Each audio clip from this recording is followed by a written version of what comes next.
Okay, so Twitch, YouTube, a little bit of thoughts on Jagged Alliance 3 here. We played the game for almost 70 hours to finish it. Okay, 70, 69 and 5, 70 hours. 70 hours to finish the game. Basically, all major quests and minor quests are done, except a couple, maybe. I'm gonna rate the game 8 out of 10.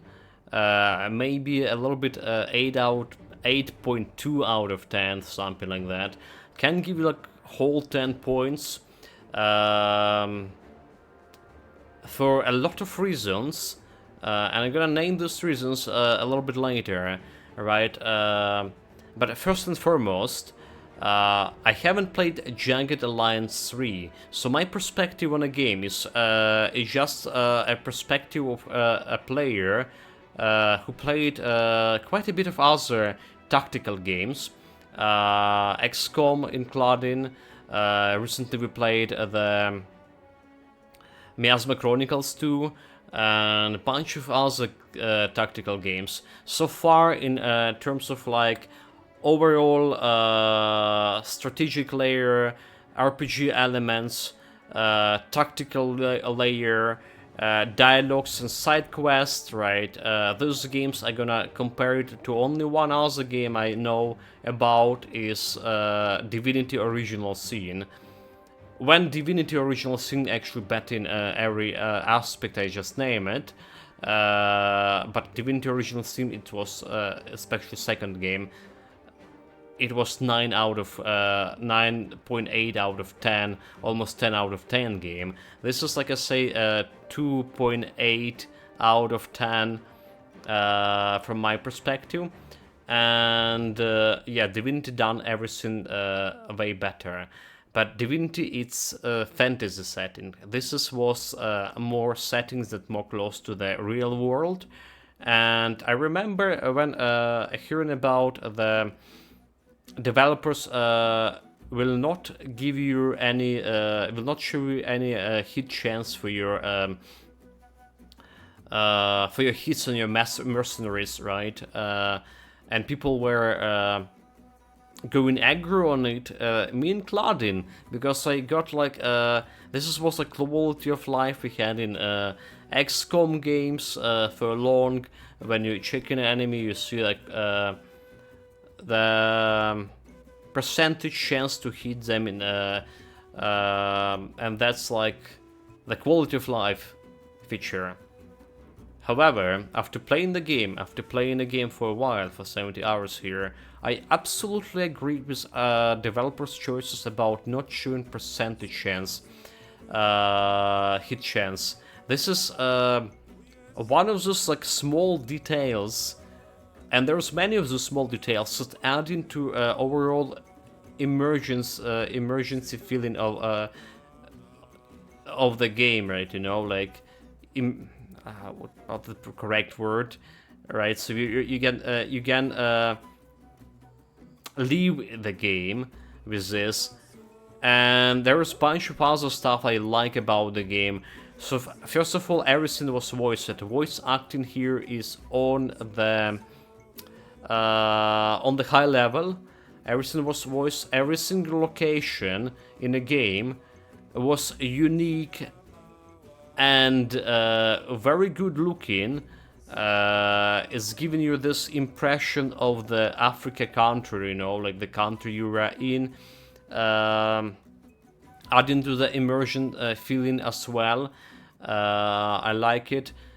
Even the psychological aspect of the common people when you're talking about, right? It's adding to the global impression of the game, of like, you know, some Africa country where people are more into just starting like to experience democracy for themselves. There's unlawful areas all over, unlawful pockets all over the place.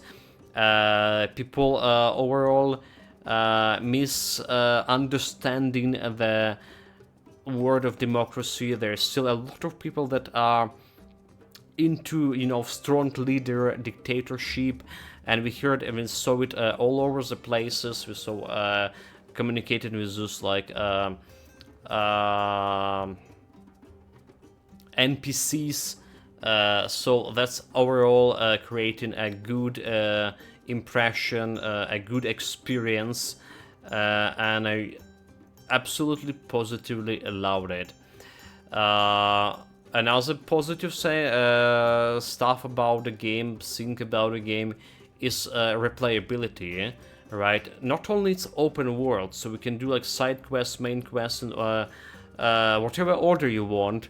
You basically have some time limits for some events to come.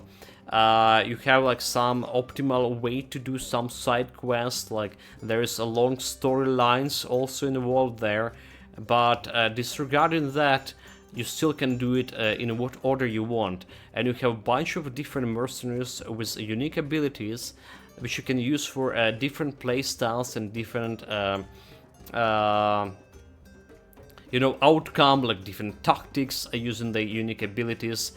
And those different playstyles we're gonna talk about right now, because this is another point of the game which I actually didn't enjoy that much. Or, I mean, I did enjoy it, but it could be like way better. And the point is the tactics. When did you, after playing the game for a little bit, you would understand that there's one predominant tactic in this game to follow, and it's tactic to use sniper rifles.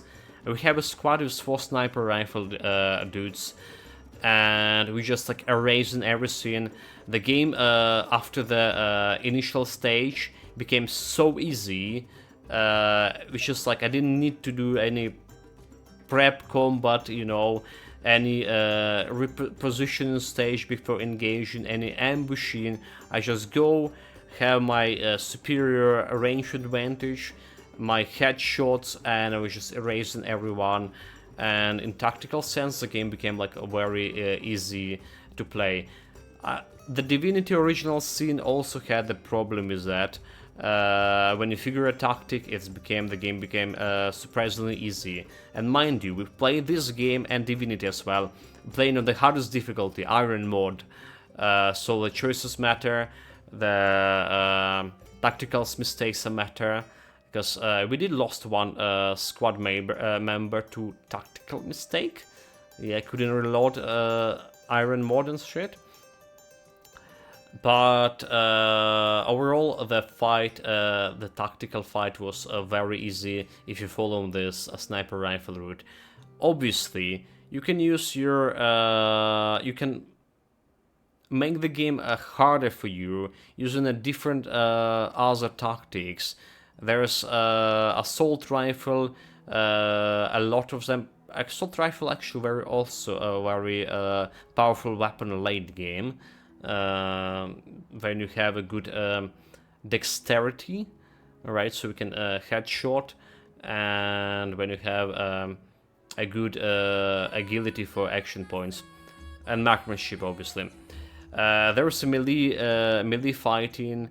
The problem with melee ambushes and whatsoever is that it's very hard to realize because there is no active pause in the game. That's like one thing. People already have the mods for active pause and percentage chance and stuff whatsoever, but that not like it's not present in like a vanilla game, the tactical pause, and sometimes you need a tactical pause very badly, especially to organize those ambushes with multiple squad mates, and if you want to utilize a different tactics than a sniper rifle tactic, like melee combat, especially, right? Melee ambushes. But another thing for tactical pause, which is I was very mad about, is minefields. This country has so many minefields, and I got killed by so many times. I almost get wrecked by, not killed, almost get wrecked by mines so many times. Like when you scouting with the whole team, someone just spotted the mines, and you just have half a second to react to that mine, and people not always like reacting in time.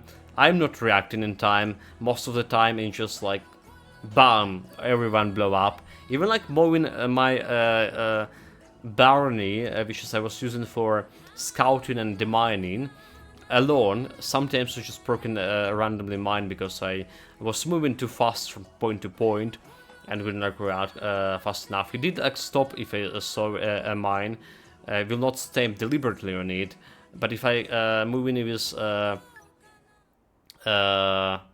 okay, that's all of the credits, by the way. If I move is wide steps, let's say, there's a chance to read the mine very often. So that's like a one annoyance about the game. Like another big point why this game not 10 out of 10 for me, because it was too easy when you establish the tactic.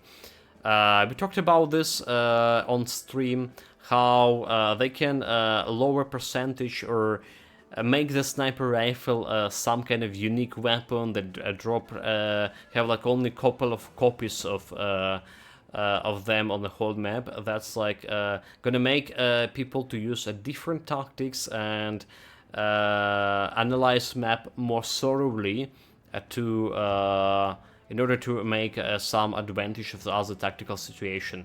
And also think about the game, the game doesn't have that variety of enemies,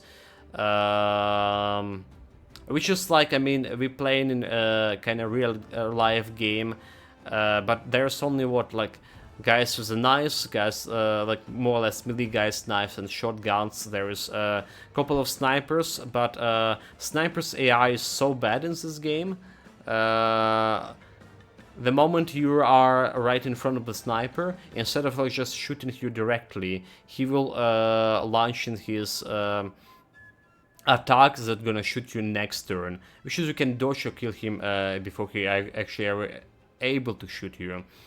And but however, the sniper will shoot you like miles away from your position, which is also gonna lead to a lot of times you missing you because it's like out of effective gun range, and that's the distance, and it make him harder for him to hit you. So yeah, the sniper AI is very bad here. So next we have some grenadiers, which is not usually priority targets, but they not like throwing only grenades that explode after like one turn. Later on you have like a normal assault troopers that with normal grenades that can throw in wreck or damage your team, group of your team if you are staying together, and you don't have like basically a reaction, one turn to react to these grenades. But yeah, the variety of enemies could be better. It could be like more unique enemies, you know, with like some unique weapons, some unique skills, like our mercenaries. That's what I would like to see. However, it was like more or less doing the same stuff all over again. Which is like Saving Grace was about, like I say, that every single map feels unique and feels like very good, like looking, exploring. So all the atmosphere of the game, like I say, I enjoy it tremendously. Developers got a good job doing it right, to represent the conflict in our modern modern world, conflict in this countries, the culture, and African countries, the culture of the country, the spirit of the mercenaries, the spirit of like despotism and dictatorship, and all of that aspects clashing together. So yeah, basically they done a great job. And basically I'm talking for like 20 minutes already. Hope you will enjoy it as much as I did.